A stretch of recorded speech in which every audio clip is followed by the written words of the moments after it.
je ne crois pas qu'il faille parler de fin de la religion, mais de sa transformation, nous verrons en quel sens. Je le signale tout de suite pour prévenir un quiproquo, justement, qui est direct, qui nous mène droit au cœur de notre sujet. Parler de la laïcité aujourd'hui, c'est devoir se poser deux questions. Bien sûr, d'abord celle de la nature de la laïcité en question, une de ces notions familières qu'on tient pour acquise et dont on s'aperçoit dès qu'on se confronte sérieusement à sa définition qu'on ne sait pas très bien la définir, et nous essaierons d'approcher ce qu'elle a voulu dire. Et puis c'est d'autre part se poser aussi la question des raisons qui font qu'aujourd'hui on réinvestit ce problème qui eût paru il y a quelques décennies d'un ringard absolu. Je veux dire, vous ne seriez pas si nombreux à venir écouter une conférence sur la laïcité, vous n'auriez pas été aussi nombreux il y a 30 ans. Je peux vous le dire, ça n'intéressait vraiment qu'une poignée d'historiens, en fait. Ça paraissait du passé, un acquis sur lequel il n'y avait pas lieu de revenir. Eh bien, pour aujourd'hui, effectivement, nous revenons à cette question en nouveaux termes, et cela engage probablement un travail de redéfinition dans de nouvelles conditions qu'il faut savoir appréhender de façon précise pour éviter de redoutables confusions qui menacent notre espace public. Comme vous le savez, la laïcité est une spécificité française, une notion difficile à traduire dans d'autres langues et encore beaucoup plus, là je peux vous parler d'expérience, à expliquer dans d'autres traditions politiques. Pour certains d'entre les Français, cela, c'est un motif d'ailleurs de l'abandonner, d'abandonner le terme lui-même au profit d'une notion plus générale comme celle de sécularisation, comme particularité locale un peu folklorique qui n'est plus d'actualité à l'heure de la globalisation. Et pour d'autres encore, c'est un motif de la remettre en question comme une notion antilibérale dans l'acception anglo-saxonne de cette notion de libéralisme qui domine aujourd'hui la scène globale, qui tend à prévaloir partout. La question à laquelle nous sommes confrontés est donc, nous Français, de savoir si la particularité historique indiscutable de la notion de laïcité l'empêche d'avoir une signification universelle. Est-ce que néanmoins il y a lieu de rester attaché au sens profond de cette notion au-delà de ses particularités de formulation? De fait, la laïcité est une particularité française liée à notre histoire dans ce qu'elle a de plus général. Et de manière générale,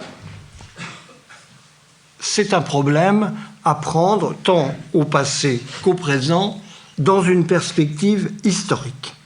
Sans une perspective historique, disons-le carrément, on n'y comprend rien. Et je crois que c'est un des éléments du brouillage actuel qui entoure ce problème.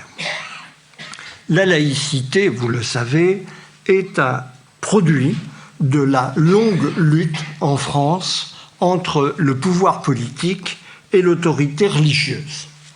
Et plus précisément, de la confrontation entre la République et l'Église catholique, qui trouve son aboutissement dans la loi de séparation de l'Église et de l'État de 1905. Cela donne la formule bateau, qu'on voit partout définir la laïcité. La laïcité, c'est la séparation du politique et du religieux. La proposition n'est pas fausse, mais elle ne dit rien du fond du problème. Il y a, avant cette histoire relativement bien connue qui conduit à la séparation, tout un arrière-plan historique que je n'aurai pas le temps d'explorer, mais qu'il faudrait idéalement pouvoir revisiter pour bien préciser les choses. En remontant au moins jusqu'à la Révolution française. C'est l'aspect, d'une certaine manière, le moins connu de la Révolution française, mais elle a été traversée par ce problème religieux. 3 dates importantes à retenir de ce point de vue. 1790, la constitution civile du clergé. Pour aller très vite, on pourrait dire c'est une nationalisation de la religion. L'Église est incorporée dans l'État comme un rouage, les prêtres sont assimilés à des fonctionnaires. Il y a une sorte d'intégration de l'Église dans la nation qui est l'idéal initial de la Révolution française,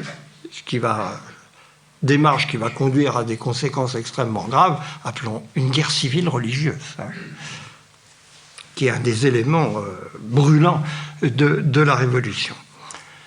Une deuxième date, celle-là généralement escamotée, la première séparation, 1795. Il y a eu, pendant la Révolution française, une séparation de l'Église et de l'État. Elle n'a pas donné de résultats très convaincants, je ne peux pas m'y étendre, et on aboutit en 1801 au concordat bonapartiste entre le régime consulaire et l'Église, la papauté en l'occurrence, un accord capital, puisque c'est ça qui est en cause dans la loi de séparation. C'est une reconnaissance mutuelle de l'État et de l'Église qui donne à l'Église une position officielle dans l'État tout en permettant à l'État un contrôle sur ce qui se passe dans l'Église, en particulier sur les nominations importantes des prélats et même des curés. Les préfets s'occupent dans les départements de surveiller ce qui se passe au juste dans ces affaires et de veiller à ce que, précisément, l'Église ne prenne pas de position hostile vis-à-vis du pouvoir politique en place. Donc vous voyez bien, intégration dans l'État, séparation, accord mutuel, qui est une espèce de motion de synthèse. C'est l'arrière-plan sur fond de quoi va se détacher la bataille laïque du XIXe siècle, qui aboutit à la loi de séparation. Ce qui se passe au XIXe siècle, c'est un double mouvement que je situe très vite. D'un côté, poussé de l'idée de liberté, le libéralisme dans son expression première, pas économique, le libéralisme politique, les libertés fondamentales, revendiquées par le Parti républicain, en face de quoi l'Église catholique, après pas mal d'hésitations, après 1848, adopte une position qu'elle définit elle-même comme anti-moderne et spécialement antilibérale. Ce sont les textes fameux, en particulier le syllabus, qui est le catalogue dénoncé par l'Église catholique des erreurs modernes, c'est comme au premier rang desquelles la liberté politique. La scène est campée, elle va devenir de façon encore plus frontale dans ce conflit à partir du Concile Vatican I, 1871, qui décrète l'infaillibilité pontificale. Alors ça peut nous paraître aujourd'hui un peu dérisoire, mais à l'époque, c'est un enjeu symbolique énorme, parce que c'est l'affirmation du principe d'autorité dans l'Église, qui dépasse toutes les capacités de la délibération collective à définir ce qui serait une vérité laïque, en quelque sorte. Et c'est vraiment la cible qui va servir de fil conducteur au combat laïque sous la Troisième République. L'Église c'est la détentrice du principe d'autorité contre le principe de liberté politique qui va s'incarner dans la République et en France en particulier. L'autorité que revendique l'Église est d'un genre très spécial. Ce n'est pas l'autorité en général, elle est alliée au parti de l'autorité qui est soit bonapartiste, soit royaliste dans le contexte de l'époque, mais ce que revendique l'Église catholique spécifiquement, c'est l'encadrement de la vie collective au nom d'une norme supérieure. La religion est là pour donner les finalités auxquelles doit obéir la vie collective et dont le pouvoir politique n'est au fond qu'une agence subordonnée. Il met en forme la vie collective, mais c'est au nom d'un principe supérieur dont l'Église est détentrice que s'exerce cette action. C'est ça la vision qui est au cœur de la bataille de la séparation.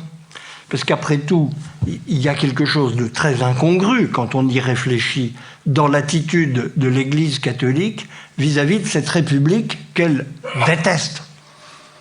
Elle déteste, mais elle veut y rester associée sous la forme de ce concordat qui lui donne une position officielle dans l'État. Pourquoi ?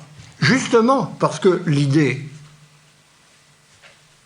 elle aurait pu se dire, après tout, et il y avait des catholiques pour plaider cette solution qu'une église libre dans l'État libre, comme avait dit Montalembert, c'était la solution idéale. Pas du tout. Ce que l'Église catholique revendiquait, c'était la position officielle qui faisait que même si le pouvoir politique était détenu par des gens qui étaient à ses yeux d'infâmes mécréants, il restait écrit que on avait dans l'État un principe spirituel désigné officiellement qui représentait le pouvoir des fins, comme on disait dans le langage de l'époque. Le pouvoir de dire au nom de quoi s'effectue la vie collective. Et du côté des républicains, le dilemme était grand. Il y avait tout un débat dans le parti républicain de l'époque sur le thème « Oui, si nous séparons l'Église et l'État, l'État va perdre le contrôle de l'Église, le petit contrôle que lui donne le concordat, pas le contrôle sur le fond, mais le contrôle des personnes, en gros. Et à ce moment-là, la puissance de l'Église dans la société, qui est immense, va être susceptible de menacer la République. Il faut donc garder cette situation qu'on n'apprécie pas, mais dont on pense qu'elle est un rempart contre un danger. C'est un débat à front renversé, d'une certaine manière. Les catholiques, l'Église en tout cas, la hiérarchie catholique, veut rester inscrite dans l'État, et l'État, qui n'aime pas l'Église, qui la considère même comme son adversaire, veut néanmoins garder son contrôle. C'est ce qui fait que pendant presque 30 ans, la République, au sens où la Troisième République, elle est consacrée par les lois constitutionnelles de 1875, mais c'est la République des Républicains seulement à partir de 1879. Auparavant, les gens qui tiennent la République sont en fait des monarchistes qui attendent la restauration de la monarchie et qui utilisent simplement une situation transitoire en vue de cette restauration. La République des Républicains va mettre très longtemps à se décider. Et la stratégie qui va être utilisée par les gens les plus réfléchis du camp républicain, c'est une stratégie de laïcisation de la société, sans toucher aux problèmes de l'État. C'est dans ce sens-là qu'il faut comprendre les lois scolaires de Jules Ferry, du début des années 1880. On va laïciser l'enseignement, où l'Église avait en principe une position prééminente, même si c'était en fait sur le terrain beaucoup plus compliqué. On va laïciser un peu après les hôpitaux, l'assistance, de façon à substituer petit à petit le principe de la solidarité, qui est un principe laïque, au principe de charité, qui est le principe religieux catholique. Et c'est tardivement, je passe sur les péripéties où l'affaire Dreyfus a joué un rôle énorme dans la mesure où elle a créé un clivage très profond dans la société française où l'Église catholique s'est rangée, disons, dans le parti hostile à la République et à la révision, puisque c'était ça l'enjeu direct dans le procès Dreyfus. C'est l'affaire Dreyfus qui a déclenché le processus qui aboutit à la séparation de 1905, dont on comprend, il faut comprendre le paradoxe qu'il y avait. On voulait la faire et personne ne pouvait la faire. Et finalement, ça s'est débloqué, non sans peine et au terme de délibérations très difficiles qu'il est très intéressant de suivre dans leurs détails. Et on comprend pourquoi.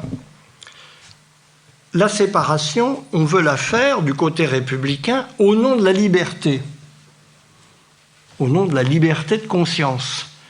Et on retrouve le problème sur lequel avait déjà buté la Révolution française, qui se résume dans une formule célèbre, « pas de liberté pour les ennemis de la liberté ». Mais c'est une contradiction. Le problème, c'est d'assurer la liberté des ennemis théoriques de la liberté, de construire un système où on a le droit, au nom de sa liberté de conscience, d'être contre le régime de la liberté. On comprend pourquoi c'est si difficile à faire, évidemment.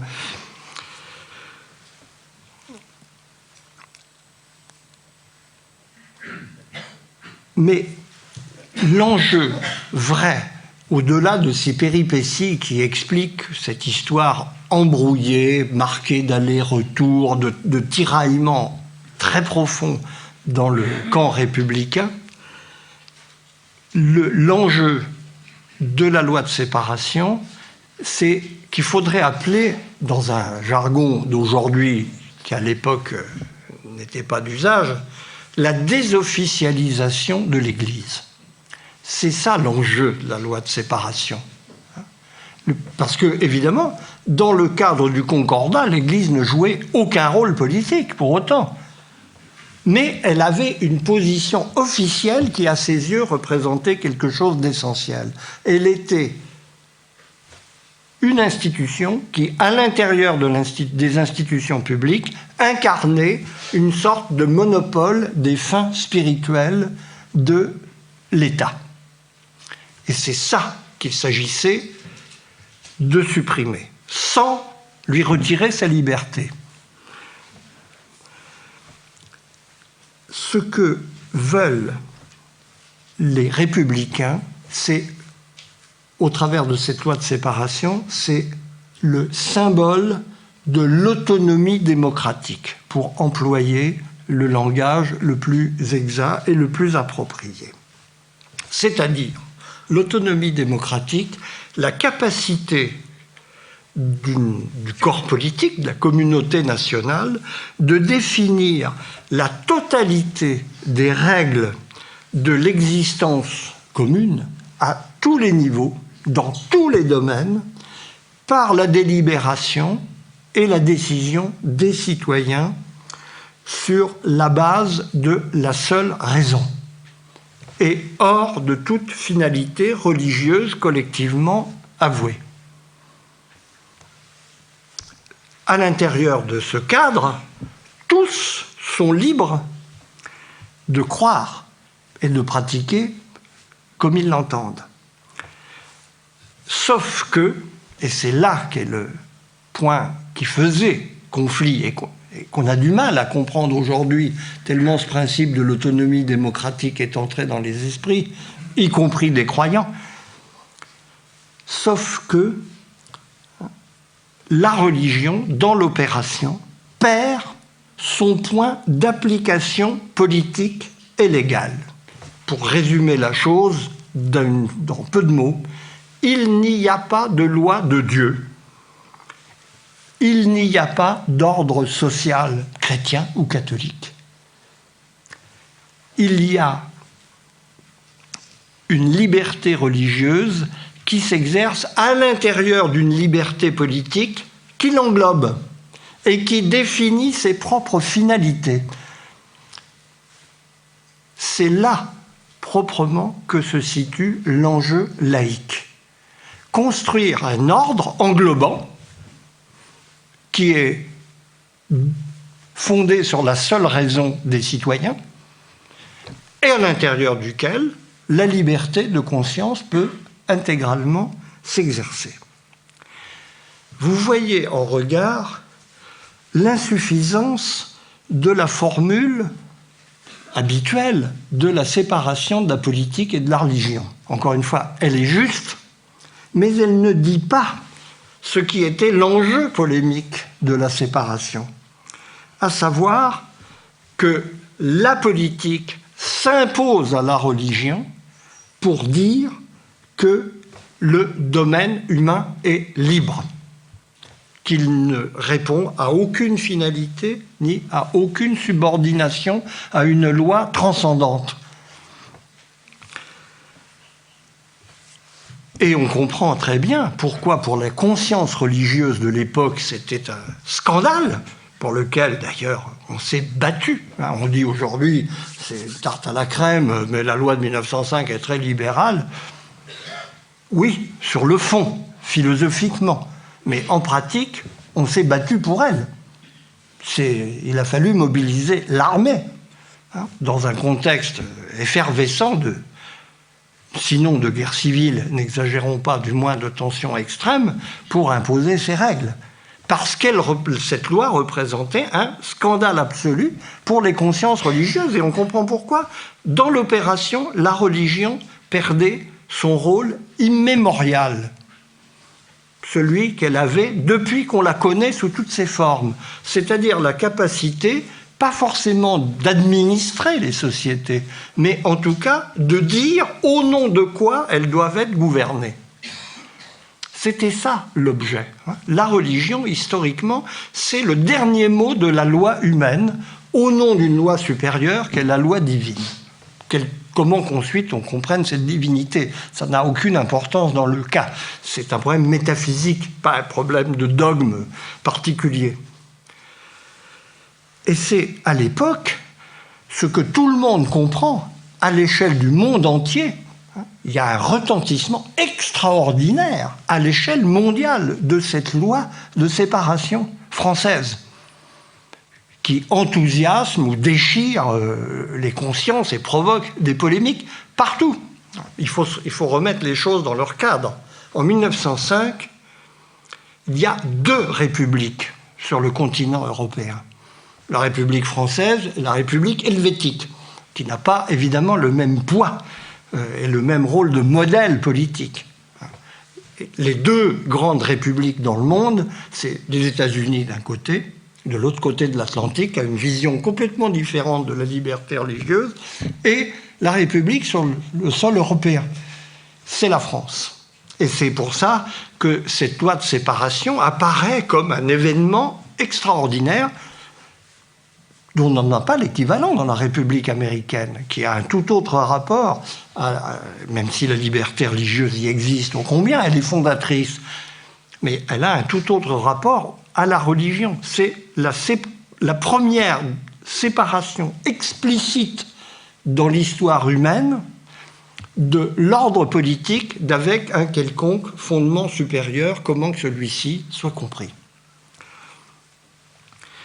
Vous voyez aussi le piège que nous tend aujourd'hui cette notion, qui nous vient spontanément quand nous parlons de neutralité, de l'État neutre. Eh oui, l'État est neutre en ceci qu'il ne préfère aucune conviction particulière et n'en promeut aucune.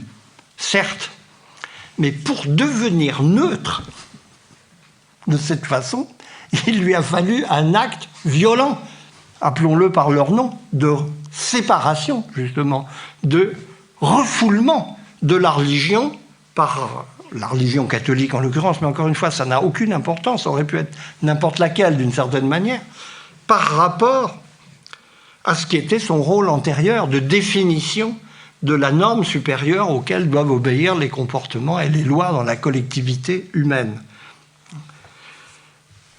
L'État est neutre, l'État libre républicain est neutre, arbitral entre les croyances, il ne se prononce pas, mais il n'est pas neutre en ceci qu'il est bel et bien habité par une croyance dans la liberté et la raison, qu'il a dû imposer contre les prétentions de la religion à jouer son rôle traditionnel et immémorial. C'est une donc loi libérale par ses conséquences, assurément, mais loi dont l'établissement, il ne faut pas se voiler la face, n'a rien eu de libéral. C'était une sorte, pourquoi pas employer ce terme excessif, mais parlant de coup d'État. Un coup d'État pour dire le corps politique des citoyens dans une république est libre métaphysiquement. C'est-à-dire les règles qu'il adopte, dans quelque domaine que ce soit, les lois qu'il édicte, n'ont aucun rapport avec un fondement religieux. On ne comprendrait pas autrement l'extraordinaire enjeu et l'extraordinaire difficulté qu'il y a eu à opérer cette séparation qui, sur le papier, paraît quelque chose de très simple. Dans un couple, on ne s'entend plus, eh bien on se sépare. Non, c'était pas un divorce, c'était un changement de rapport de force entre des entités métaphysiques, l'une et l'autre, très lourdes. Le principe de liberté contre un principe d'autorité ultime qui était la loi humaine depuis qu'on connaît des sociétés humaines. Même piège,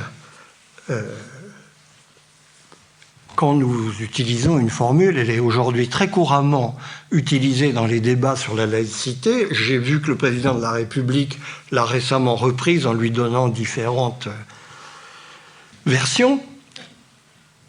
L'État est laïque, la société ne l'est pas. Alors Macron dit la société est plurielle, enfin il a diverses formules, mais qui reviennent toutes à ça. En un sens, oui, mais attention, la société obéit à des lois laïques. En ce sens-là, elle n'est pas laïque. Si on entendait par cette formule que dans la société, pour certains, il y a des lois religieuses, pour d'autres, des lois laïques, ils se débrouillent, c'est leur affaire, non. Dans la République, la société est encadrée par des lois laïques. Elle n'est en ce sens-là pas laïque. Ce qui est laïque, ce qui a le droit de ne pas l'être, ce sont les individus et les consciences personnelles. Ça, l'État là-dessus n'a rien à dire. Mais quand il définit une loi, il ne l'écrit pas, mais il n'y a pas besoin de l'écrire. Mais il dit, la loi à laquelle vous devez obéir est laïque.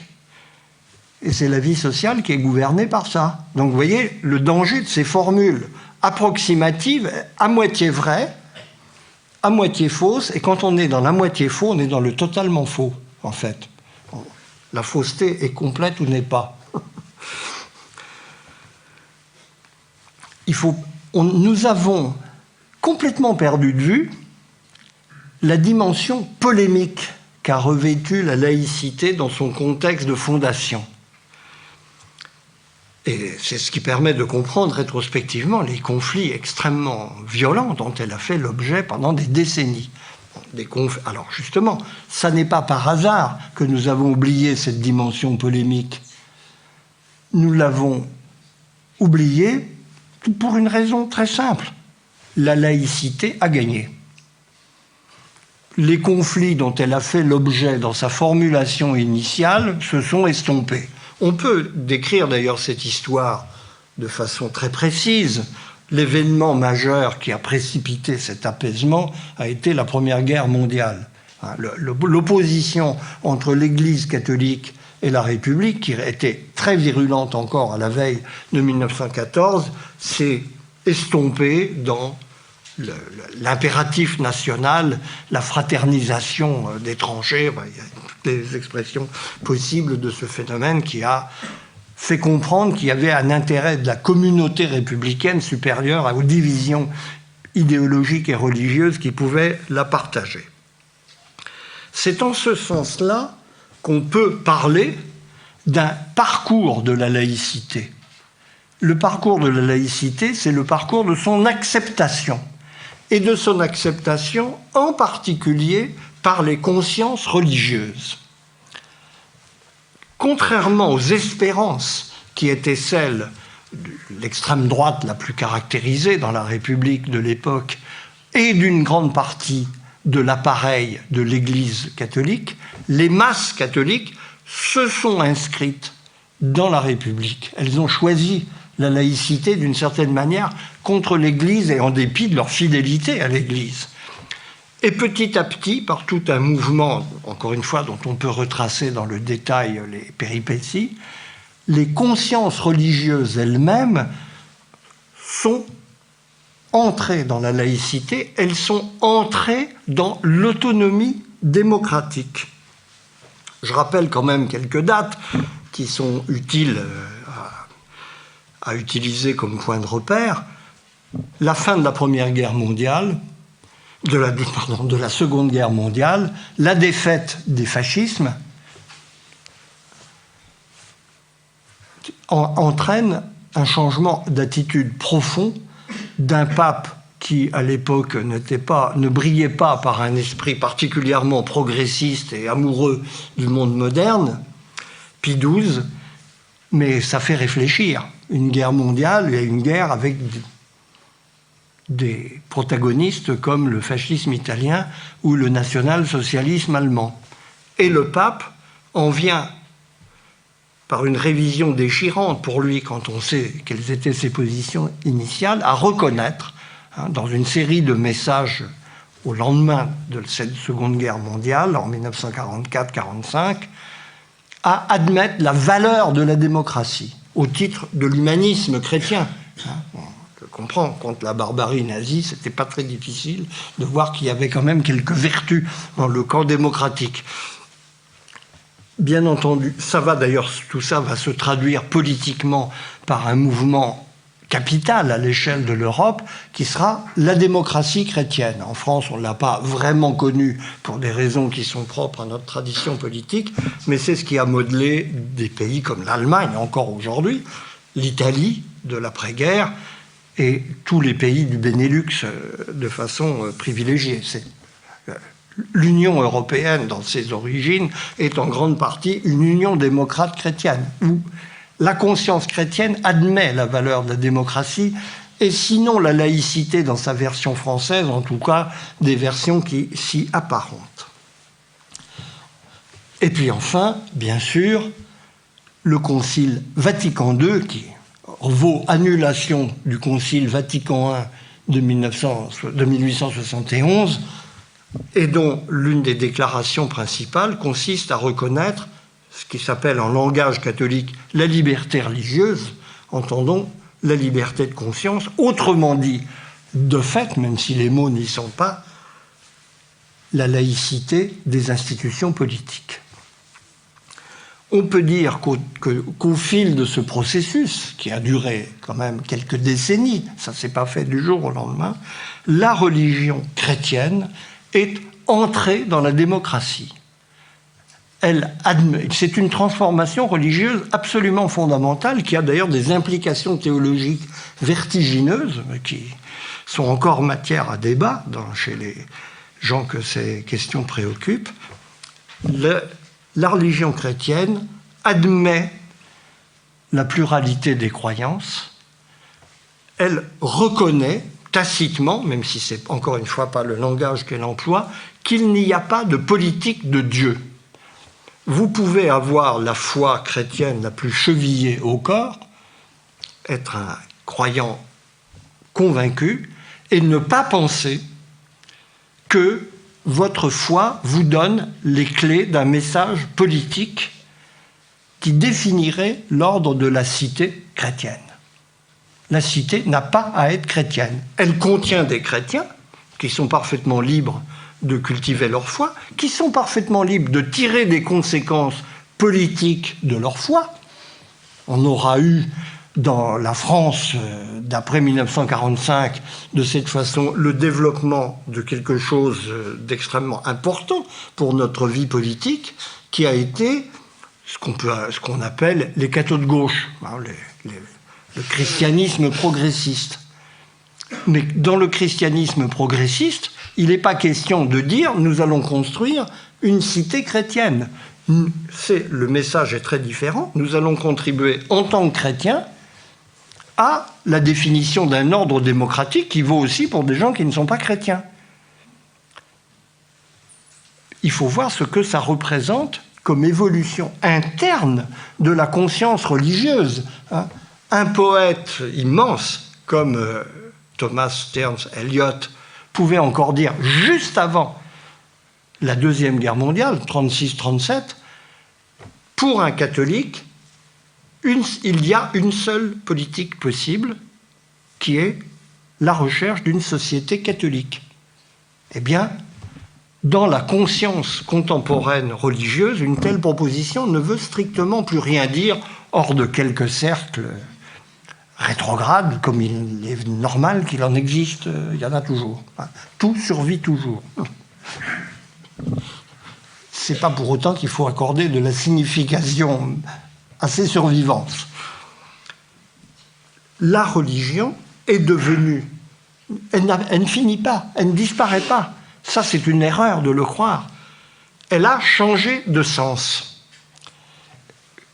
Historiquement, depuis qu'on connaît les sociétés humaines, la religion est faite pour définir l'ordre collectif et lui donner une légitimité au nom d'un principe supérieur.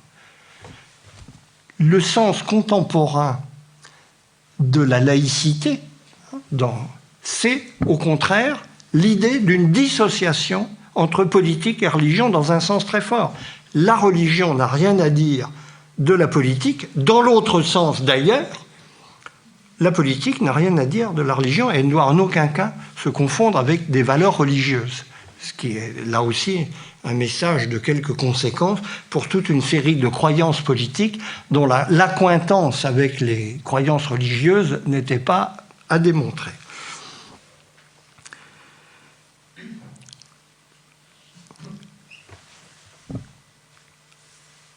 Ce phénomène a une traduction pratique immense dans l'organisation des sociétés. Il est acquis aujourd'hui que les églises font partie de la société civile et n'ont rien à faire du côté de l'État.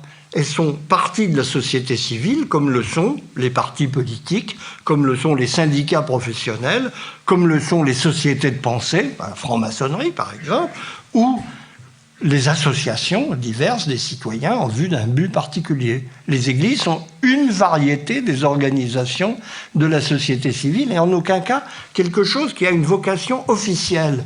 Là où on le voit le mieux, c'est dans le nord de l'Europe, où on avait, conséquence de la réforme, en particulier luthérienne, des églises d'État. Eh bien, dans la Suède, par exemple, le Danemark, tous ces pays nordiques luthériens, marqués par le luthéranisme allemand, on avait des églises d'État qui avaient quelquefois des prérogatives énormes. Par exemple, comme l'Église catholique dans notre ancien régime, la gestion de l'état civil. C'est elle qui était en charge de la première laïcisation, d'ailleurs, dans la société française, dans la Révolution, c'est la laïcisation de l'état civil. Vous naissez en dehors de l'Église, vous pouvez ensuite vous faire reconnaître par le baptême comme membre, vous pouvez vous marier ou non à l'Église et vous êtes enterré à votre convenance, mais par quelque chose qui est enregistré par l'État et qui est indépendant d'une croyance religieuse. Eh bien, pour un certain nombre de nos concitoyens européens, c'est une nouveauté. Parce qu'effectivement, on s'est mis à laïciser l'état civil, là où il ne l'était pas. Il ne l'était pas partout. Et plus encore, on réfléchit, et quelquefois on passe des lois, sur ce qu'on appelle le désétablissement des églises. Église établie voulait dire église d'État. Il y a toujours une église d'État dans un pays important de l'Europe qui est la Grande-Bretagne. Et beaucoup de gens plaident activement pour le désétablissement, y compris des gens de l'Église. Il y a un archevêque de Canterbury, qui en général ne sont pas des personnages sans écho, qui a quelques années a plaidé pour ça, en disant mais la place de l'Église n'est pas dans l'État. C'est une organisation indépendante qui relève de mouvements par lesquels des citoyens se rassemblent dans la société autour d'une conviction commune.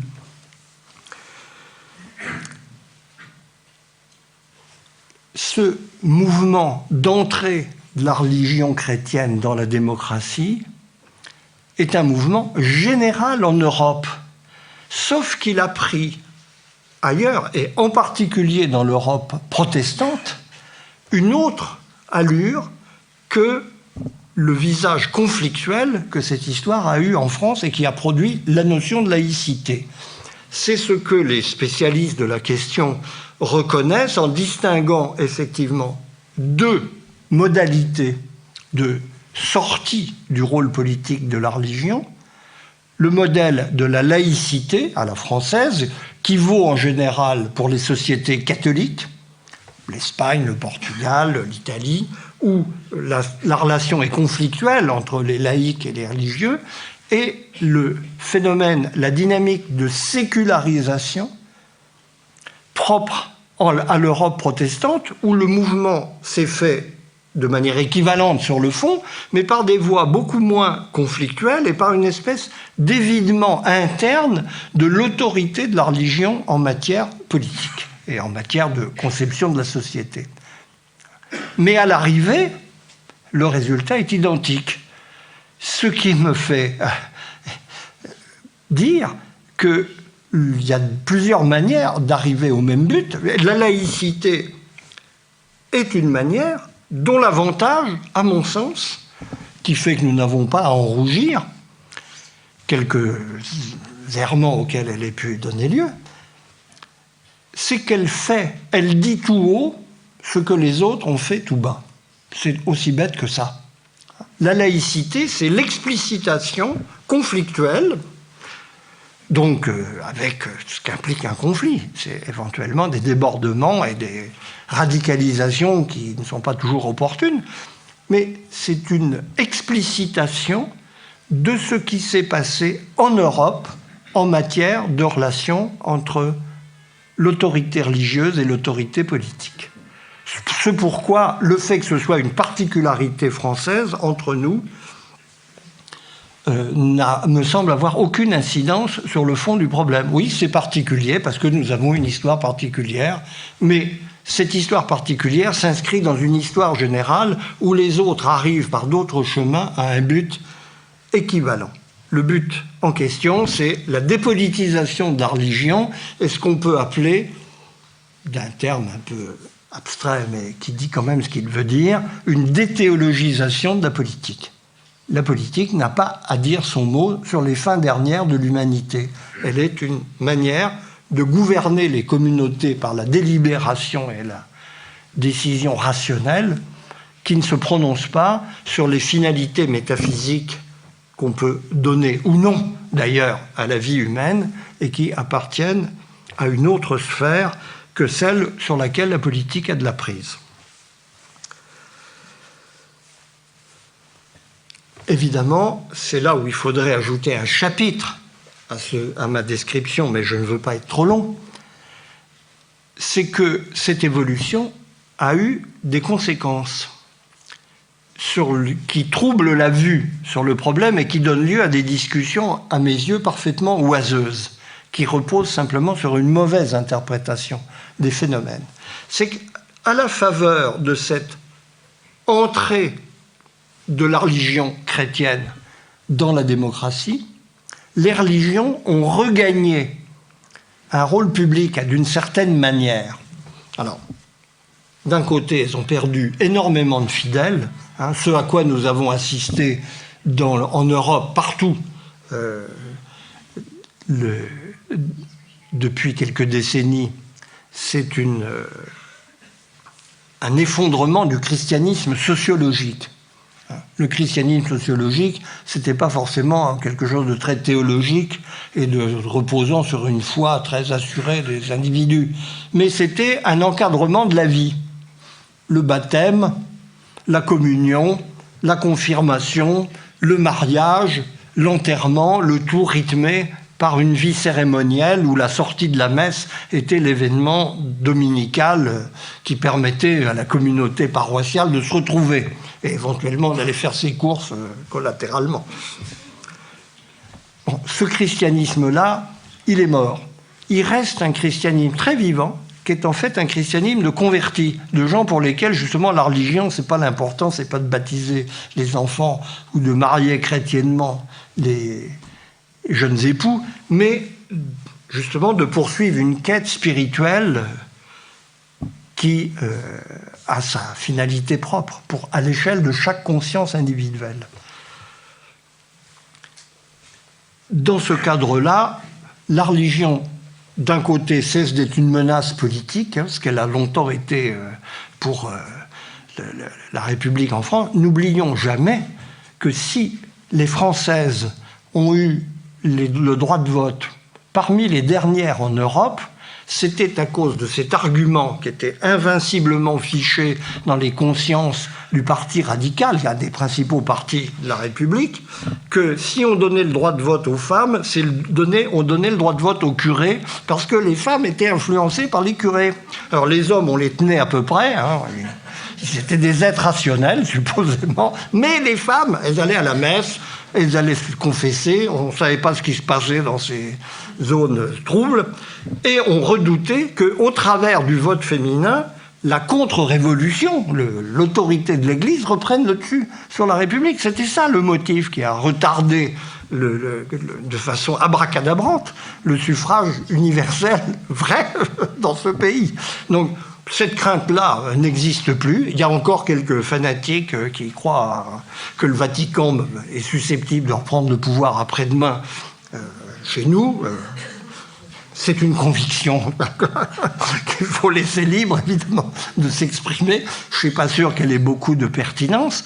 Et du coup, en cessant d'être une menace et en devenant ce qui pour nous est devenu le sens de la religion, même quand nous ne sommes pas croyants, c'est-à-dire une quête spirituelle d'ordre métaphysique sur des fins qui dépassent celles de la cité terrestre. En devenant cela, les convictions religieuses très minoritaires dans nos sociétés, il faut quand même là rappeler des choses importantes pour les gens qui divaguent sur la menace vaticanesque. Il y a aujourd'hui plus de pratiquants de la religion musulmane en France que de pratiquants de la religion catholique. Bon, ça remet les ordres de grandeur à leur place. Ce qui ne veut pas dire que par ailleurs ça ne se pose pas d'autres problèmes. Mais c'est un nouveau problème, c'est pas l'ancien. Regardons en avant et pas derrière. Dans ce cadre-là, il est exact qu'il y a une espèce de nouvelle légitimation dans la scène publique du discours religieux pour se prononcer sur toute une série de sujets sur lesquels la raison laïque, il faut bien le dire, en son état actuel, ça ne la condamne pas nécessairement, est courte. Effectivement, sur les finalités, on n'a pas grand-chose à dire dans une panne généralisée du projet politique et de manière plus générale encore, des représentations de l'avenir. Au nom de quoi faisons-nous ce que nous faisons?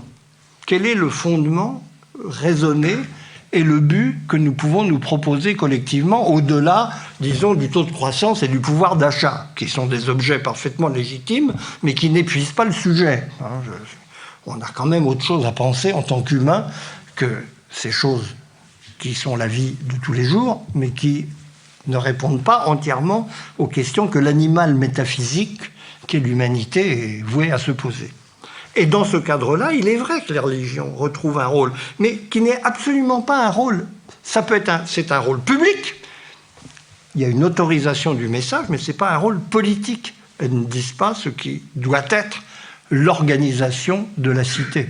Elles disent simplement, d'un point de vue particulier, qui est leur sens de ce qu'est la destination finale au nom de laquelle l'autonomie démocratique prend du sens. Elles veulent donner du sens à l'autonomie démocratique, elles ne la combattent pas. D'où l'inanité de toutes ces discussions lorsqu'on voit apparaître à chaque fois de façon mécanique, c'est l'héritage de l'histoire et d'un vieux laïcisme, à chaque fois qu'une voix religieuse s'élève à propos d'un problème quel qu'il soit, les migrants, la contraception, l'avortement, pour définir simplement un ordre de considération parmi d'autres qui peut s'appliquer dans la cité. Ce n'est pas des offenses à la laïcité, c'est tout simplement à l'intérieur de la laïcité la manifestation d'un point de vue qui ne lui est pas intrinsèque, mais qui est parfaitement audible, y compris par des consciences, tout ce qu'il y a de laïque. Les religions, de fait, ne sont pas finies, elles sont devenues simplement une composante de la démocratie, et une composante qui, à ce titre, a parfaitement le droit de se manifester, une composante éminente même du pluralisme démocratique. Ce qui d'ailleurs fonctionne très bien dans la société, l'exemple le plus flagrant en est fourni, on peut le regretter, on peut en discuter, mais c'est un fait très significatif. Pensons à tous ces parents d'élèves qui inscrivent leurs enfants à l'Église catholique. Ils eux-mêmes sont parfaitement incroyants, parfaitement déculturés religieusement. Ils ont un milieu de savoir de quoi il est question là-dedans. Mais ils jugent, ils estiment à distance que le type de valeur humaniste, en fait, à l'œuvre dans l'Église, dans les écoles privées sous inspiration du catholicisme ou d'une autre inspiration religieuse, d'ailleurs il y a plusieurs courants, a des vertus que malheureusement, dans son état de délabrement d'aujourd'hui, l'école publique républicaine n'offre pas. C'est bien une reconnaissance de ce qu'un point de vue religieux a son sens à l'intérieur de la laïcité. Il n'y contrevient pas, mais il lui apporte éventuellement une composante dont il faut constater qu'elle n'est pas capable par ses propres moyens de les donner, ce qu'on peut, c'est mon cas, tout à fait déplorer, mais c'est une autre question. Si nous revenons aujourd'hui sur cette histoire apaisée qui n'intéressait plus personne, qui paraissait quelque chose de complètement derrière nous, qui n'avait plus lieu même d'être visité hors des spécialistes de l'histoire de France, de la Troisième République. Si nous nous sentons obligés d'en ressaisir le sens, c'est bien sûr en fonction d'un événement. Cet événement, c'est l'irruption sur notre sol d'une religion qui n'entre pas dans cette grille de lecture produite par notre histoire. Cette religion, c'est bien sûr l'islam.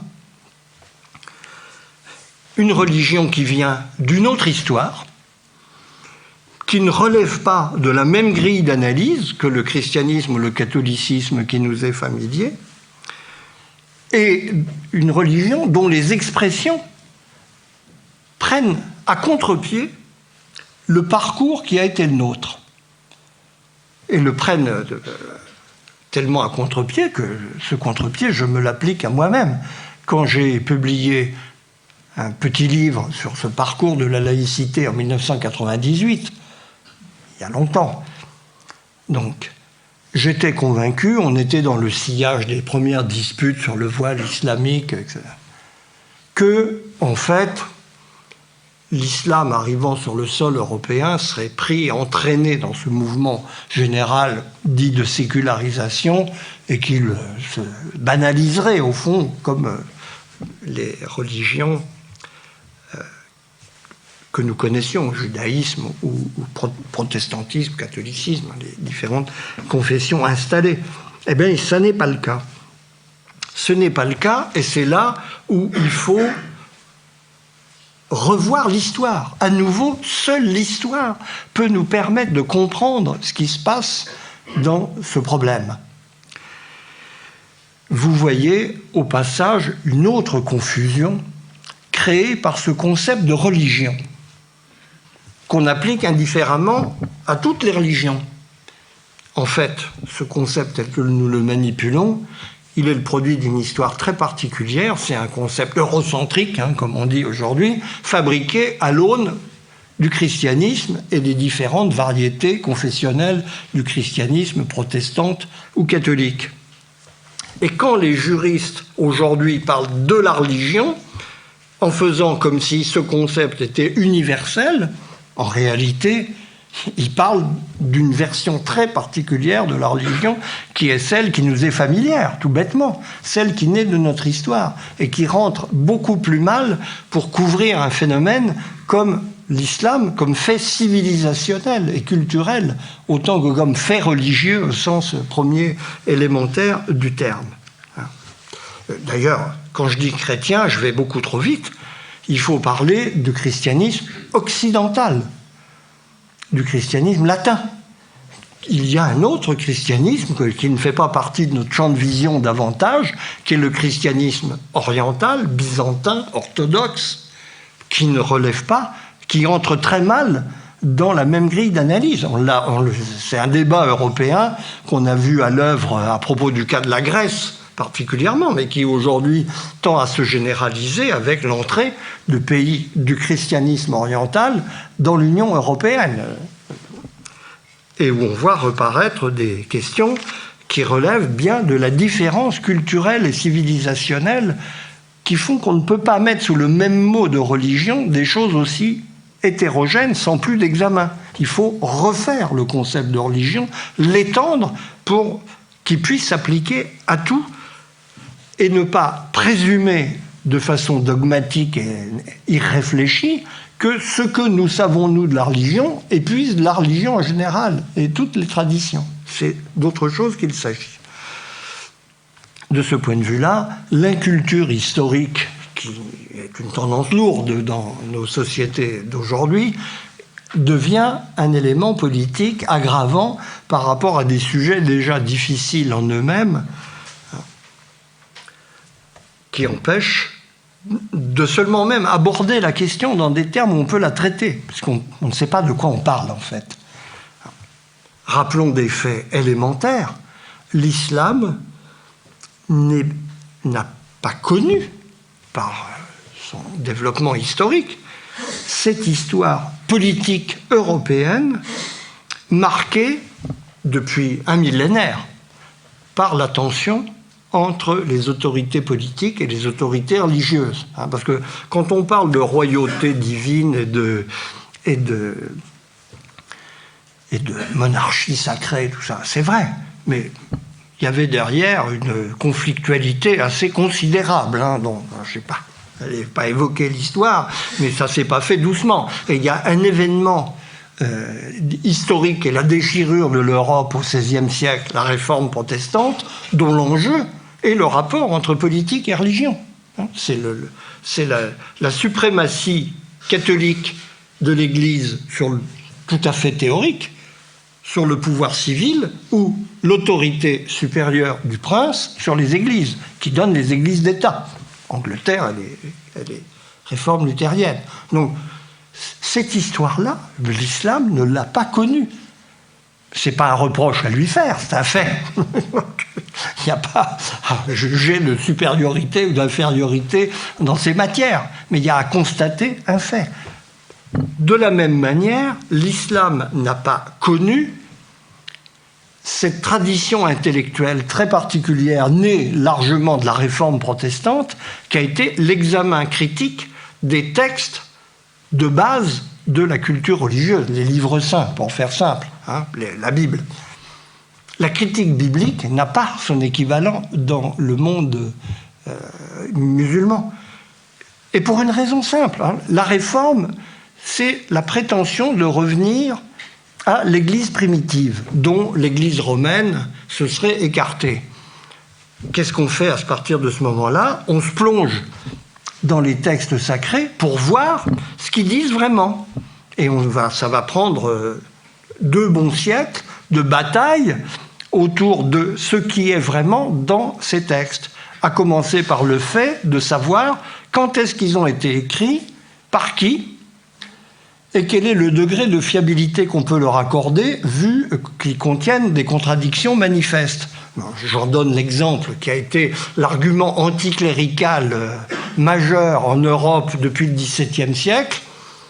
le Pentateuque, livre sacré s'il en fut, était attribué classiquement par les autorités religieuses à Moïse. Or, le Pentateuque raconte la mort de Moïse. Comment peut-il être l'auteur d'un livre qui raconte sa mort ? Bon, ça c'était le genre de contradiction que l'anticléricalisme courant éclairé avait plaisir à souligner dans ses disputes. Le curé, M. Homais, la littérature a beaucoup mis en scène ces situations qui nous font un peu rire aujourd'hui, qu'à l'époque étaient très sérieuses. Mais il n'y a pas eu l'équivalent de cela dans l'islam, et ça a évidemment des conséquences majeures aujourd'hui. Il n'existe pas d'édition critique du Coran. La Bible, on peut vous dire, petit morceau par petit morceau, que ce morceau-là date de 880 et que c'est probablement la reprise à Babylone d'un texte antérieur de constitue, etc., etc. La critique biblique, c'est diabolique, quoi. C'est de la philologie de haut niveau. Il n'y a rien de tel pour le Coran. Alors on commence à savoir qu'il y a une science qui se développe, mais qui est dans ses commencements, et qui soulève un immense scandale dans la conscience croyante de beaucoup de musulmans, puisque le Coran, c'est la parole de Dieu. Et on ne discute pas de savoir quand est-ce que la parole de Dieu a été écrite, puisque ça tombe sous le sens. Et on voit d'ailleurs reparaître dans le monde musulman, j'en ai été témoin, un esprit religieux, disons, populaire, spontané, qui retrouve exactement des arguments du type de l'anticléricalisme populaire qu'on a connu dans la tradition européenne depuis le XVIe siècle, au moins, avec justement des remarques sur le fait que ces textes sont un peu bizarres par rapport à ce qu'ils sont supposés dire. Mais à l'arrivée, évidemment, ça a des conséquences civilisationnelles énormes. Dans le dialogue interreligieux, oui, certes, soyons pour, mais encore faut-il savoir de quoi on parle et sur quelle base. De la même manière, enfin, ce qui achève de nous déconcerter, et en France tout spécialement, c'est le fait que l'islam s'occupe très peu de pouvoir politique. C'est pas tellement d'ailleurs qu'il n'y a pas de séparation du pouvoir politique et du pouvoir religieux dans l'islam.